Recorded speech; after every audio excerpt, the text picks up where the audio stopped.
الحمد لله وكفى وسلام على عباده الذين اصطفى أما بعد فأعوذ بالله من الشيطان الرجيم بسم الله الرحمن الرحيم. زه متخصص د جامعه اسلامیه قیومیه یم. ما څه کوم موضوع راکول شوې ده هغه دا ده چې احکام مغیر کېږي په تغیر د علت سره. نو اوله خبره دا ده چې د علت و د علامې فرق څه دي، د علت و د سبب فرق څه دي، د علت و د حکمت څه فرق دی، او علت په خپل کود په څو قسم باندې او په کوم علت کې تغیر راځي. نو اوله خبره دا ده چې د علت و د علامې فرق دا دی چې علت چې دا مؤثر په وجود د شي کې، او علامه چې دا نفس په وجود د شي باندې علامه وي مؤثر نه وي. لکه اذان پر دخول د وخت باندې دا نفس علامه د صلات لپاره ده، علت نه دی.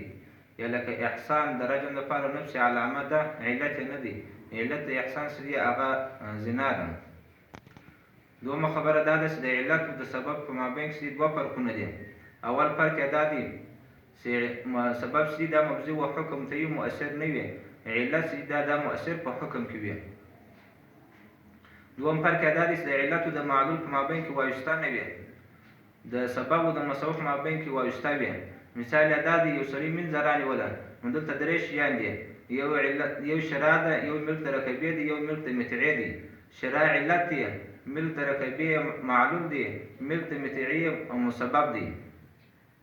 نو اوس داسې نشي کېدلی په هېڅ وخت اوقاتو کې چې شرع راسي ملک ترکبي دی نه راغلی، نو دا د علت او د معلول په مابین کې وایسته نه راغله او مؤثر په وجود کې سو. او سبب چې دی بیا لپاره د ملک متعی دی، خو مؤثر په وجود کې نه دی. که سړي رضعي خو رانیوله، قوت نه دی ورسره وه، نو سألي دغه رالیه ملک ترکبي رالی، ملک متعی نه رالی. یا سړي نه رانیوي، دا د ملک ترکبي ثابت سو، ملک متعی نه ثابت. درېیمه خبره دا ده چې د علت و د حکمت مابین کې فرق دا دی چې حکم چې دی دا و حکمت و علت منصوبه کېږي و حکمت نه منصوبه کېږي. درې مثال دي. اول مثال په خارج کې دا دی یو شراب څښل دی دا علت دی، یو حکم یا حرمت دی، او دغه چې دی نشه چې ده دا حکمت دی. حکم چې دغه حرمت دی دا و علت منصوبه کېږي چې خالي شراب څښل دی، و حکمت نه منصوبه کېږي چې نشه ده. دوه مثال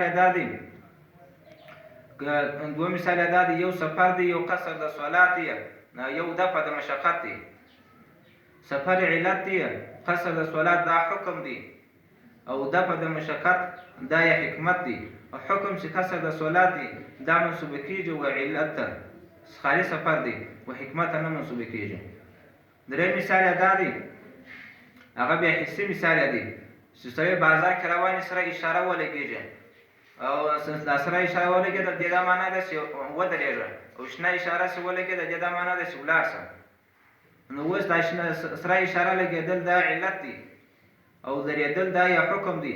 دفع د استدام یا د ټکر یا د وهلو دا یا حکمت دی. حکم چې دا درېدل دی دا منصوبه کېږي و علت چې سره اشاره ده. که چیرې سره اشاره ولګېده سړی نه ودرېدی تېر سولو، دا سړی چې دا فاسق بلل کېږي او ګناهګاره دی، ځکه ترافیکي نظام مراعات کول دا فرض دی. په تغیر د علت سره چې دی مسله مغیره کېږي. یوازې د اوبو وار خرڅول دا ناروا دی، ځکه اندازه نه د معلومه مجهولې دي، په ضمن د مځکې کې بیا خرڅېږي. لیکن شیخ الاسلام مفتي محمد تقي عثماني حفظه الله تعالی هغه دا وایي چې اوس یوازې د اوبو وار خرڅول هم جایز دی، ځکه په خارج کې داسې میټران راوتلي دي چې اوبه په تلل کېږي، اوبه لاڅکه یا ګیس په تلل کېږي. هر شی په اعتبار د علت سره هغه مغیر کېږي. که سړی پاکستان کې مړ شولو د درې قسم پیسې دي. یو یې هغه فیصدي پیسې د ګرځي د میاشتې چې 100,000 روپۍ ورکوي. مثلا دا د 100,000 څخه بیا 1000 روپۍ ګرځي، هغه بیا په سود باندې اچوي. نو دویم قسم پیسې د سود پیسې دي، او چې کله بیا په آخر کې انعام هم ورکوي. نو مثلا ته فرض کړه د ټولې پیسې سولې 3 لکه د خپلې فیصدي پیسې سولې، 2 لکه روپۍ انعام سولې، 2 لکه روپۍ د سود سولې. دا 3 لکه روپۍ چې دلته ورکوي دا خو پروا نه لري، دا 2 لکه روپۍ چې انعام ورکوي دا خو بلکل خبر نه شو، دا دلته جایز دی. دا 2 لکه روپۍ د سود دا څنګه دي ودته؟ حضرت مولانا مفتی محمد شفیع صاحب دا وایي چې وایي دغه 2 لکه روپۍ چې ده ته ورکوي دا ده ته روا دي، ځکه دا 2 لکه روپۍ چې ده څه اخیستې ده خو تعین نه دی کړی، د ده څه ورکوي دا رقم دی لکه ده څه انعام ورکوي. لیکن شیخ الاسلام محمد تقی عثماني حفظه الله تعالی دا وایي چې دا اوس وخت او هغه وخت سره جلا دی، اوس داسې خصوصي کمپنیانې راوتلي دي چې د ده بې اجازې دا پیسې نه تسلیموي، نو علت بدل شو دا 2 لکه روپۍ د سود ده ته اوس جایز نه دي. حکم چې دی و حکمت نه منسوبه کېږي، لیکن د حکمت څخه موږ ګټه اخلو. دغه علت په علت چې دی د حکمت په وجه سره پیدا کېږي. لکه پیغمبر علیه السلام په د شپږو شیانو ربوبیو کې دغه ربا حرامه کړې ده، په نورو شیانو کې نه ده حرامه کړې. نو اوس موږ د حکمت څخه کار اخلو. حکمت هغه دا دی چې صد د ذریعې د ربا وشي. صد د ذریعې د ربا څخه موږ ټول امامانو کار ځنې اخیستی دی. امام صاحب څه دی هغه قدر و جنس علت بللی دی، نو دغه حکم په ماشو او په نخودو کې هم دی. علت په خپل کور کې چې دی هغه په 4 قسم باندې دی. یو هغه علت چې په کتاب الله باندې ثابت دی چې د قیامت پورې تغییر نه خوري. اعوذ بالله من الشیطان الرجیم، بسم الله الرحمن الرحیم. وان کنتم مرضى او على سفر فعدة من ایام اخر.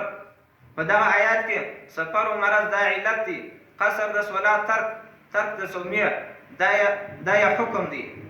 او حکمت هغه دا دی اعوذ بالله من الشیطان الرجیم یرید الله بكم اليسر ولا يريد بكم العسر.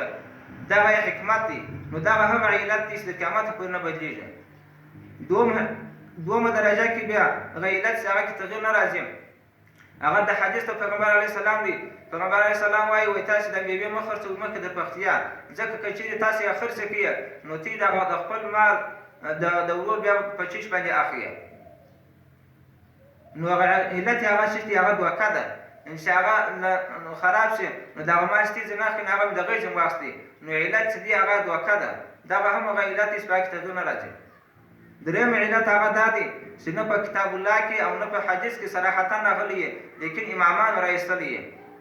لکه په د شپږو شیانو ربوبیو کې دا امامانو د تصریح وکړی ده په دغه علت باندې، نو په هر چا لازمه ده چې د خپل امام په قول به کوي. په دغه علت کې هم تغیر نه راځي. څلورم علت دی دا اضعاف د عللو دی. هغه دا دی چې د صاحب المذهب تصریح نه یې وکړی.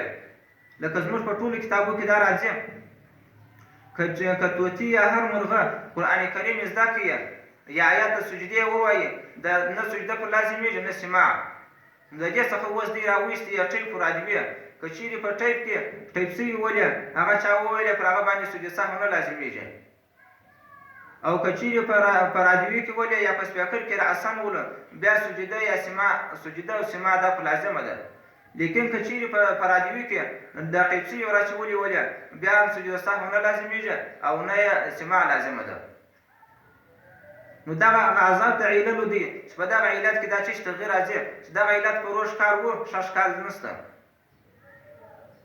دا ټول موسوعه فقهیه دېرشم جز 288 بیا د 288 پورې، مصباح 395 د 400 پورې. سبحانه ومعاظم.